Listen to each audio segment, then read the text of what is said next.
On September 30th, Newsday visited the University of the West Indies St. Augustine campus to speak to students on their opinions as the budget is being read today.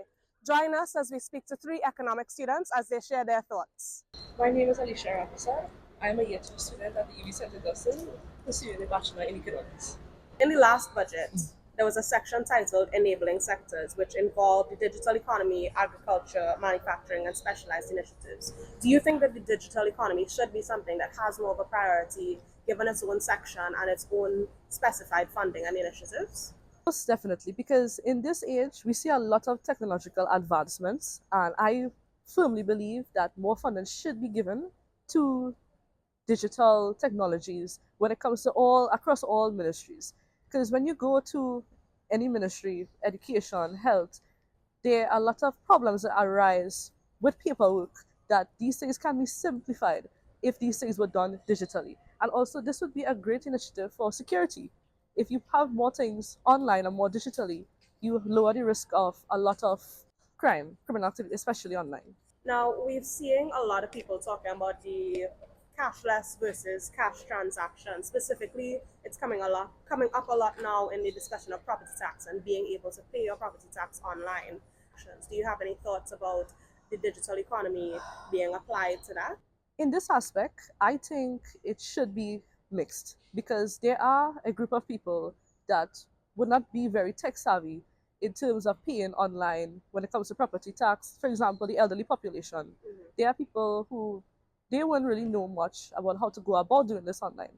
But there are also people like the younger generation, like maybe my generation or my parents' generation. They could do these things online because they would be more familiar with how technology works and security in terms of paying online and all these different things. Today, my name is Nirvan Baba. I am an economics student at the University of the West Indies, and today I am here to give my thoughts on the 2024-2025 budget. In the 2023-2024 budget, the government listed some financial benefits in the sum of $4.2 billion for the population. Those benefits included programs like the Public Assistance Grant, the Food Support Program, the Senior Citizens Pension, and Disability Grant for minors and adults. Have you personally or someone you know benefited from these programs? I've known a lot of persons who have benefited from the programs. As a part of your economy, there's a population that needs the help from the government.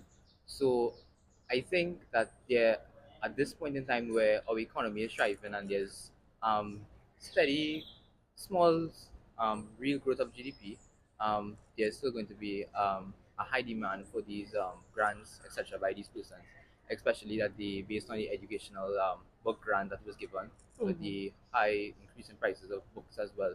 So in these grants as well, yes, they are very supportive measure to the population that cannot really afford, and it also helps them to ensure that they reach the basic necessities in day-to-day life.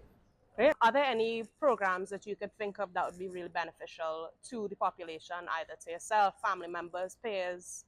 I believe that the agriculture sector in Trinidad and Tobago should be funded more, as our food import bill over the years has been large, been very, very large, in excess of about approximately $6 billion.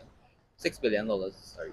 So more investment should be on agriculture as well as increasing the domestic production to ensure that we could cut back on these imported food products, and ensuring that providing sustainable investment also for our youth as well, investing in more agriculture, growing your own food.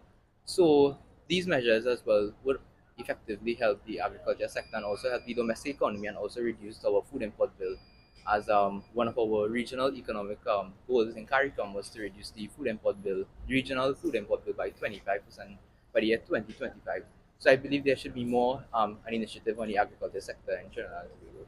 My name is Giovanni Alvarez. I'm a second year economics student studying my first degree in economics. Here on September 30th, it's the day of the budget. The budget is going to be read this afternoon. So what I'm hoping to find out from you is, what are you looking to see out of this year's budget? Well, personally, from my standpoint, I'm all about educational and regional economics, or urban and regional economics. So what I'm hoping for is that the government allocates a significant proportion of the budget to education, which it normally does. But it has a fraction of that large amount is dedicated towards urban educational development. So could you explain to me what urban development means to you? Well, right now we are seeing a lot of urban growth. So in like areas such as Port of Spain, San Fernando, Chaguanas, we're realizing that a lot of people are migrating to these areas. We have natural population increase in those areas. So it's it's kind of obvious that those areas would increase their demand for social services and in my case education, because persons would want to go to school. Education is a basic service, etc., right?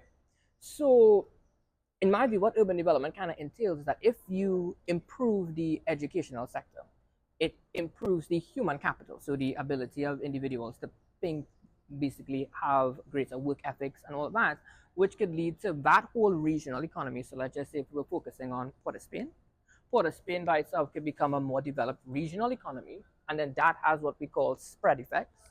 So that could spread to other surrounding areas around Port of Spain, and it could have an aggregate benefit.